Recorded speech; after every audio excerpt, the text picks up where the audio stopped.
Ketika saya mau berangkat umroh di tahun 2015, saya diberi pesan oleh ibu mertua saya, bahwa nanti saya bakal diuji di Tanah Suci karena saya suka memberi makan orang. Dan ketika saya sampai di Tanah Suci, saya memang banyak melihat pengemis yang kebanyakan berbaju hitam dan saya pikir itu fenomena biasa saja karena di tanah air, saya juga sering jumpa pengemis. Suatu ketika saya hendak bergegas menuju depan Ka'bah untuk menunaikan sholat duhur. Dalam perjalanan menuju Ka'bah itu saya melihat ada pengemis pria kurus berbaju hitam satu-satunya di dalam Masjidil Haram duduk di samping pilar besar sambil tangannya menjulur-julurkan ke mulutnya yang menandakan dia sedang lapar sangat.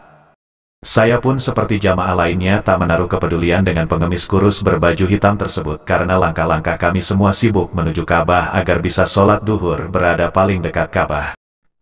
Tapi setelah melangkah beberapa langkah meninggalkan pengemis yang nampak kelaparan tersebut, hati saya cukup terguncang karena saya jadi seperti terjebak dalam egoisme spiritual dengan mementingkan urusan ibadah ritual pribadi saya sementara ibadah sosial memberi sedekah orang yang lagi lapar terabaikan.